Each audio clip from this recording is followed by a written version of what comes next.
I'm like, this doesn't make any sense why I'm changing them. And I'm just changing them because of this weird belief that comes from somewhere. And yeah. Hello, I'm the Bun. Welcome to the channel. This here is Baritone Obsessed. This is a show all about guitars that are a bunch longer. We're going a whole bunch lower. The ultimate baritone. A lot of questions. What is the best baritone? What is Bun's idea of the ultimate baritone? First, we're gonna try and figure out what actually matters. I have a multitude of projects in which I use baritones for.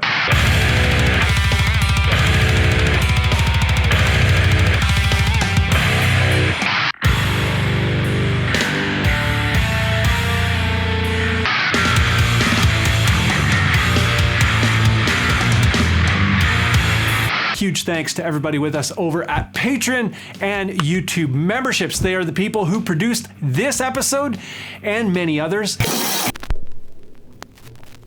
So what really matters, especially for baritone guitars? A lot of times when people are talking about the ultimate this or that, they're actually talking about aesthetic things. They're talking about the shape.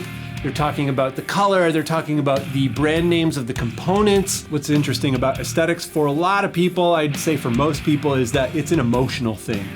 You know, how aesthetics fit into our personal story of ourselves, the story we want to tell the world, or how it connects us with our community, or how it connects us with our heroes. Another thing is the guitar is, for some reason, a huge mystery to a lot of people in terms of how it works and what makes the difference and how to set them up and all that kind of stuff. Thinking back to my own earlier thoughts on things, a great example would be tuning machines.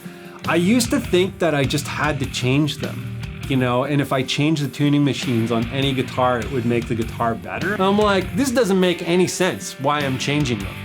And I'm just changing them because of this weird belief that comes from somewhere. And yeah. So I used to do that.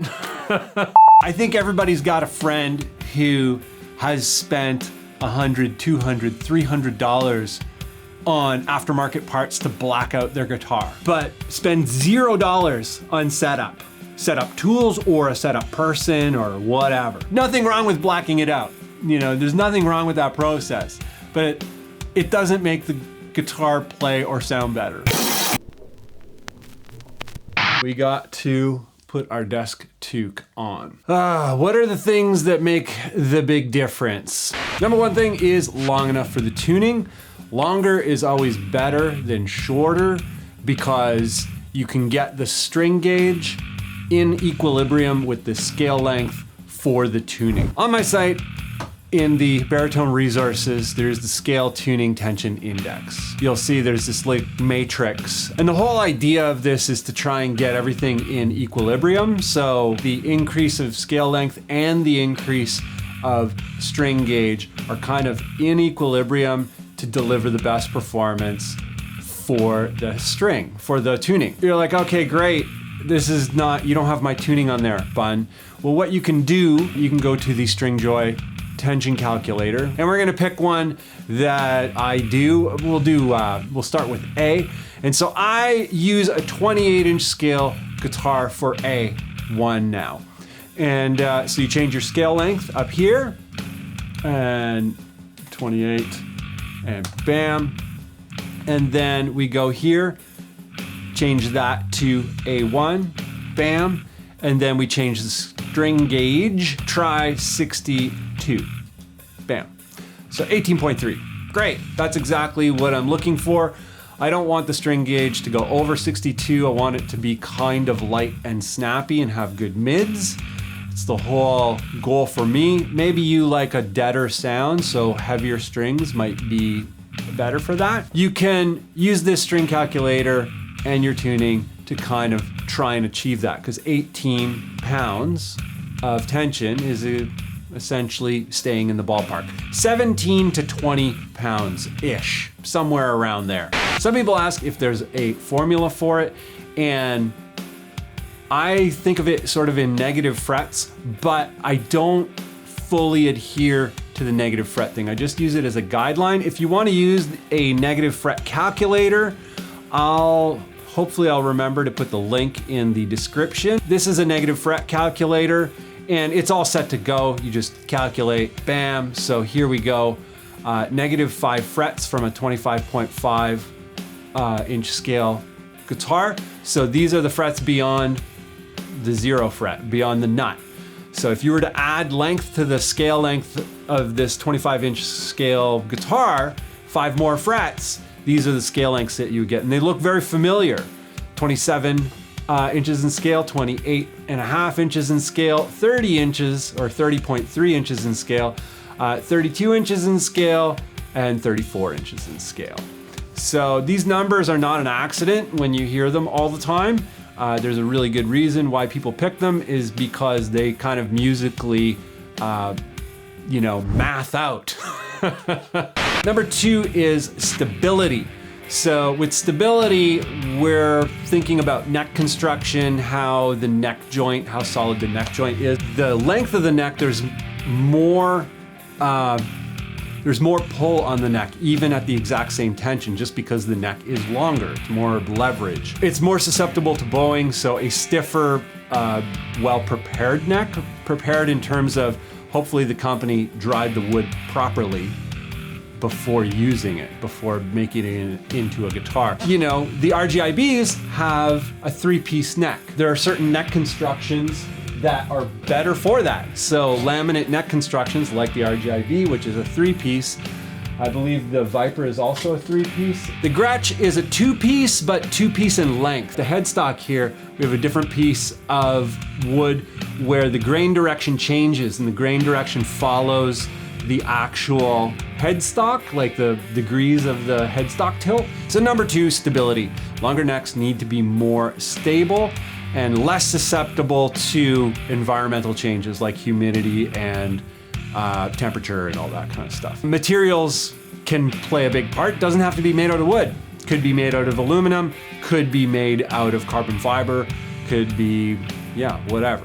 Number 3, bridge position. Bridge position is interesting. This is a regular RG, and the bridge to the end of the body is 4 inches away. If you take a look at the RGIB, this here is the 21, but it's the same as the RGIB 6. The bridge to end of the body, it is 3 inches. It's a whole inch moved back. That little bit of an inch back with the bridge shortens up the feel of the guitar a lot. A lot. It really helps in terms of playability and also things like cases.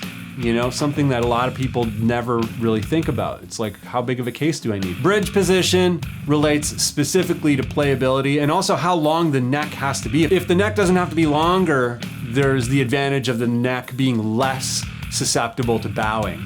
Number 4, bridge pickup position. If the bridge is positioned back, some manufacturers didn't reposition the pickups. The further the pickup is away from the bridge, the muddier the tone. And I think, most people know this. A lot of people don't really consider it though. Usually the typical spacing is 1 inch, like in terms of the bridge pickup route to the bridge. But yeah, all of these are 1 inch. And if that was half an inch, there would be a benefit in terms of tightening up the low end response and not having to use as much EQ. I don't like the sound of EQ, and I know a lot of people who don't like the sound of EQ. It makes the tone sound cheap really fast. You have to be really careful. Number 5 is balance. There are a lot of people who play with really long straps. I play with a high strap, so balance is not as much of a challenge for me. A couple things that make for a balanced guitar, but baritone guitars, they have a longer neck. Number 1, right? So the neck is just like more tendency to be neck heavy. So one thing you don't want to do or want to stay away from is something that has like really big heavy tuners or a really big heavy headstock for whatever reason, because it's going to dive a lot if you're a long strapper. And if you have a conversion guitar, you're going to notice like neck dive is often really bad. You convert a regular 25.5 to a baritone, the neck is sticking way out, and it tends to dive pretty hard. My Warmoth is like that. If that's an issue for you, I'm still holding the tape measure. So if neck dive is an issue for you, definitely stay away from conversions. Guitars with like bass keys. So the Eastwood Bass 6 has bass keys on the end and it's really long. It's probably gonna neck dive.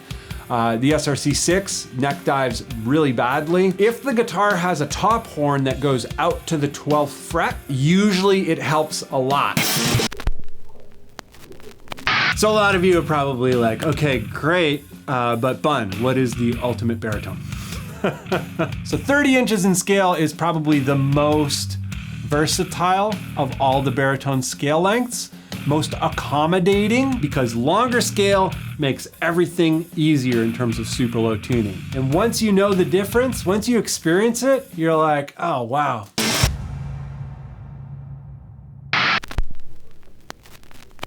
Thanks again to everybody with me over at Patreon and YouTube memberships. They are the people who produced this episode and many others. Huge thanks to them. If you'd like to get involved in other ways, you can do it through music, merch, and creative assets.